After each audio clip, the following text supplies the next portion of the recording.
Hi, Richard. Good to see you. Hi, Mike. Good to see you too. So it's great to be talking to you at the start of the 2022 Proms season.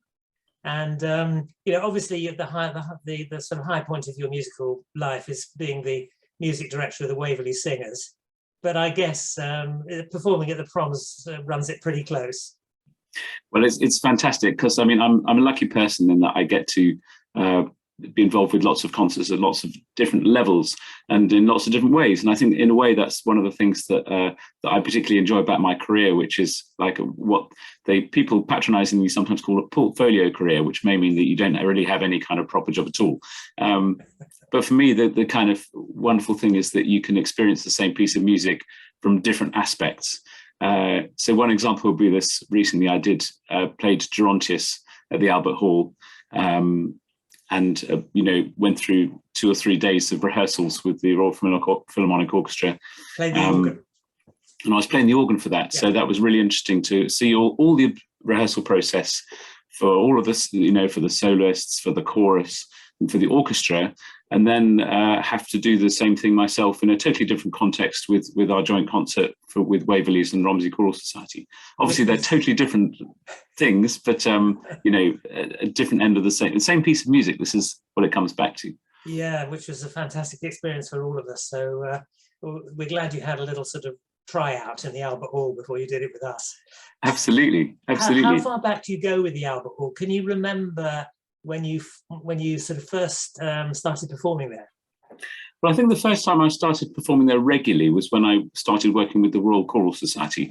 So that was it was more than just over 25 years ago, I think now, that I started working with them. And I worked with them, been rehearsal pianist with them ever since 1996, I think 96-7 season. And I didn't initially play the organ for their concerts because John Birch, who's a very eminent organist who died a few years ago, always used to play for them and had done for a number of years. And he was also curator of the Albert Hall organ and had a strong connection with the hall, going back to the days, I think, when there used to be, it's not that long ago that before a boxing match, everybody would have to sing the national anthem before anything would happen. And that would, of course, require an organist. So anyway, my earliest experiences of the Albert Hall with them, and I used to go and listen as an audience member just to hear the choir, and we'd rehearse for a term, and we'd have a lovely time as punters listening to the organ and the choir and orchestra sing from the other side of the hall, which is very different from actually being on stage. For all performers, being on stage and being in the audience is totally different experience. What's it like sort of getting up there and sitting yourself down on that seat in front of that incredible beast of an organ? Well, it's the first thing is that it's just because of the way that the organ is quite high, it's absolutely by far and away the best view of the hall, because you're completely symmetrically there. And of course, in the Proms, you've got the bust of Henry Wood right in front of you with the wreath there on the last night, and that's kind of then this silhouette that then you look out. So it's the most amazing view. Of course, facing the wall, so most of the time you're looking away, but when you turn around to take a bow or whatever it is, it's glorious to see so many people. I mean, it's what, 5,500 people or something is this full capacity. And it's just wonderful. It's kind of, even though it's so big, it's quite intimate space as well. So it's a very special place for me, and I think it's it's got its special atmosphere. Well, I couldn't agree more. I must admit, I'm absolutely hooked on it, and it's my favourite place in London. And you're going tonight to see the first night, I see. I'm going to the first night, and I'm going to 11 Proms in all this summer. So wow. But I think you're doing 3. So tell us briefly the 3 that you're doing. Absolutely. So basically, I'm kind of the regular organist now for the BBC Symphony Orchestra, amongst others. And so I'm doing all the Proms which involve organ, which is, of course, not that many with that orchestra. So I'm doing 3 this summer, which is really nice. So the 3 that I'm doing we're doing the Planets, Holst the Planets, and I'm doing the Ethel Smythe's Mass in D, which is a really lovely piece, and I'd encourage anybody who doesn't know that to have a listen. In fact, I'm doing that also with Romsey Choral Society next year. She was an absolutely force to be reckoned with, and her opera, The Wreckers, I think has recently been on in London. And it was a piece that she went and played through to Queen Victoria on the piano, I think more than once. And she was a real pioneer, really. And it's only really getting her just desserts, really. And this piece, Mass in D, is a really fantastic piece, kind of more than an hour long. It's kind of the same sort of scale as Beethoven's Missa Solemnis. It's that kind of, there's a lot of influence from that. So that's the second one, and then I should be doing the last night, which has got all fun and games. Which you've done for many years, I think. Yeah, absolutely. So Malcolm Hicks, of course, Waverley's previous director of music, used to do it, and he stopped doing it. I can't remember exactly how many years ago. Probably 8 years or so that I've been doing it. So I may have got that wrong, but it's something like that. So this year, Richard, I mean, I've seen you up there at the organ, having to sit through, you know, often up to an hour. I mean, I think I saw you in Mahler 2 at the organ, and I think, if I'm right, you only get to come in right at the very end. So absolutely, what do you do in the meantime? You know, there's quite a few pieces like this. You know, if you imagine, mostly kind of late 19th century, first half of the 20th century pieces, when you can see that people were using the organ in orchestra. Orchestras are getting bigger and bigger and bigger. You know, we've got, you know, things like the Alpine Symphony with 12 offstage horns and trombones and things, and wind machines and kitchen sink, wind machines, you know, thunder machines the Alpine Symphony's got. And you could see that what were composers looking to make the orchestra even more climactic. You know, you've got so many instruments, what else can you do? And so there's quite a few pieces where at the very end they save up the organ coming in, and there's lots of pieces like, you know, Scriabin's Poem of Ecstasy, which is a 25-minute piece, and just you come in for the very end. And you know, it's a very effective device. And Mahler, of course, famously, I mean, Mahler's 8th Symphony has got a lot of organ in it at the beginning and at the end, and also some very beautiful bits in the middle, some quieter sections. But Mahler 2 is just saving it all for the end, as it, of course, saves the chorus for the last movement. So the chorus also have to sit there for the whole of for a lot of the piece. But yeah, it's very effective. But they've not got their backs to the audience, so they can't get away with, for example, checking their phone. So you don't check your phone or do the crossword. I don't check my phone. No, the only time, I mean, that's the kind of golden rule that I would never break. So the only time I've ever checked my phone during a performance at the Albert Hall, and I did it every night for 16 nights, was the very fun concerts that we do with the Royal Choral Society and the National Youth Choir, with the run of sort of 15 or 16 concerts that we now started to do at the Albert Hall before the Christmas, which have been promoted now by the Albert Hall themselves. And these have a compere who's a brilliant guy called Greg Beardsall, who works with the National Youth Choir and has done for a long time. He's absolutely got the gift of the gab, and it's a really fun evening, a slightly more light-hearted evening. There's some serious carols, but there's also some lighter stuff. You have some, there's usually some kind of musicals type singer who's kind of heavily amplified, and they're big band arrangements, and it's great fun. But one of the things they do is kind of shout out and social media interactions with the audience. So the audience are invited to send sort of comments and anything that might happen to this particular hashtag, and then he will look at it in the interval, and then we'll do stuff in the second half based on it. So a lot of things. So the main thing that he would do that I needed to know about was about if somebody had got engaged, which has actually happened each year. There's about 2 or 3 people that get engaged during the course of the performance, and then he sends me a text.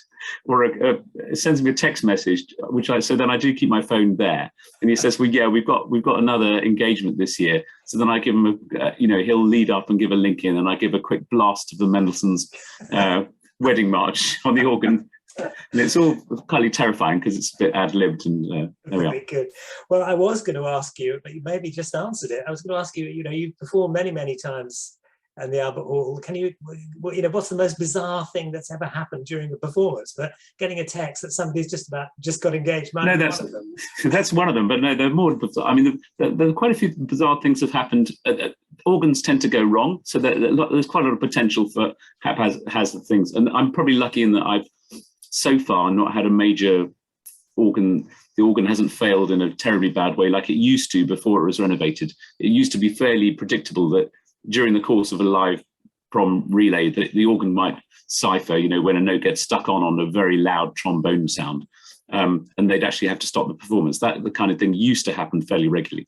But I had Not actually the Albert Hall, but I've had one thing in a rehearsal with Lauren Marzell, a very famous maestro who was very scary, and playing Britain for Requiem and on the chamber organ, and the organ just conked out. It just failed completely. So we'd had the whole rehearsal been going for an hour and a half. They kind of went like, there, go, and the organ's supposed to come in with the trebles, and just nothing happened. It's just broken. It fused. But apart from that, the other silly thing that happened at the Albert Hall was actually didn't happen to me, but I had to cover for it.